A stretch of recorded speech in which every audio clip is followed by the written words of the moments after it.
The Congress party has requested the Election Commission of India to take action against what they perceived as the manipulation of investigative bodies such as the Enforcement Directorate by the ruling BJP in order to conduct raids during assembly elections. Congress leader Abhishek Manu Singhvi has stated that this is a very serious issue because a fair level playing field is essential for the republic and democracy. And he has further gone on to state, and I quote, that without this fair playing field, a republic and a democracy cannot remain safe.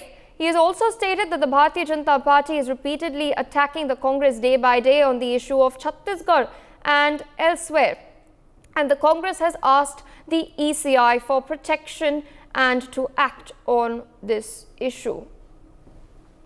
Joining us on the broadcast is my colleague Deepak Vishwakarma for more details.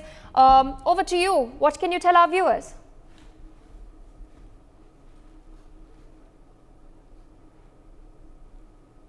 It seems like Deepak Vishwakarma is not there with us on the broadcast. Meanwhile, I'd like to take my viewers through what was indeed stated by the Congress during the request to the Election Commission of India. A statement was made, of course, by Congress Member of Parliament Abhishek Manu Singhvi. He stated that this is a very serious issue because a fair, level playing field is essential for the republic and the democracy. Without this fair playing field, a republic and democracy cannot remain safe. With me on the broadcast is my colleague Deepak Vishwakarma. Over to you for more details.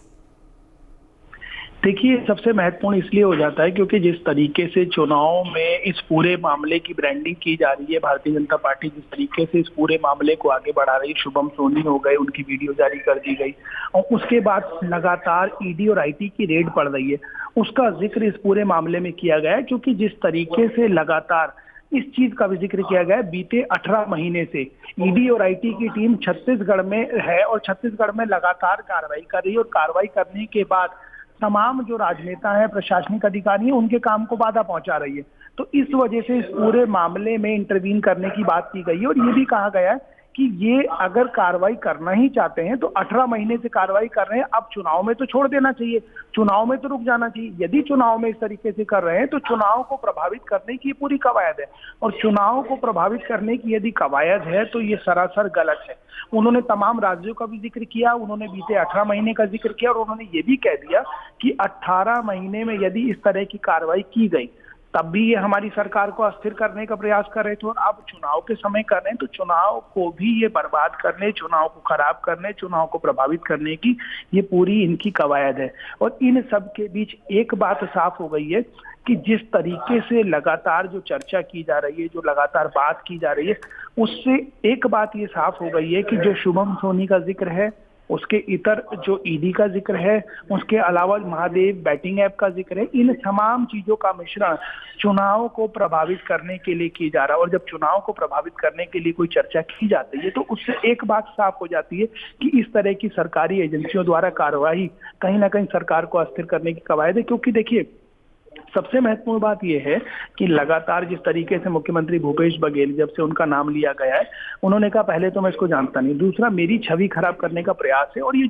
सरकारी एजेंसियां ये Bharatiya Janata party की B team के रूप में काम कर रही हैं। क्योंकि जिस तरीके से लगातार ये कार्रवाई का जिक्र कर रहे हैं, जिस तरह की कार्रवाई की ये बात कर रहे हैं, चुनाव नहीं जीत सकते, इसलिए इस तरह की कवायद है। अब देखना ये होगा ईसीआई जो इलेक्शन कमीशन ऑफ इंडिया है, उसको जिस तरीके से कंप्लेन की गई है, अभिषेक मनु सिंघवी ने जिस तरीके से प्रेस कॉन्फ्रेंस की है, उसका क्या वाकई लाभ मिलेगा? एक दूसरा ये है कि इस तरह की कार्रवाई, इस तरह की चर्चा के बाद क्या कोई इस पूरे मामले पर कार्रवाई करके इस ईडी की कार्रवाई को रोक पाएगा या ईडी के जो अधिकारी बीते 18 महीने से रह रहे हैं उनको वापस भेज पाएगा?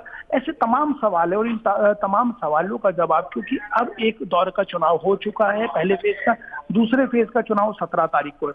17 तारीख का चुनाव आने में कुछ ही दिन बचे हैं। अब उस बीच जिस तरीके से कार्रवाई की जा रही है, क्योंकि कल भी कार्रवाई हुई है, ईडी की रेड कल भी दुर्ग में पड़ी है, इससे पहले भी पड़ी थी, जिस दिन चुनाव था उस दिन भी पड़ी है। तो ये पूरी जो कार्रवाई की जा रही है और प्रधानमंत्री नरेंद्र मोदी जिस तरीके से महादेव बैटिंग ऐप का जिक्र कर रहे हैं, उसके साथ सीएम भूपेश बघेल का जिक्र कर रहे हैं और ये कह रहे हैं कि छत्तीसगढ़ के जो बच्चे हैं उनको नशे के साथ साथ अब बैटिंग ऐप में ढकेला जा रहा है।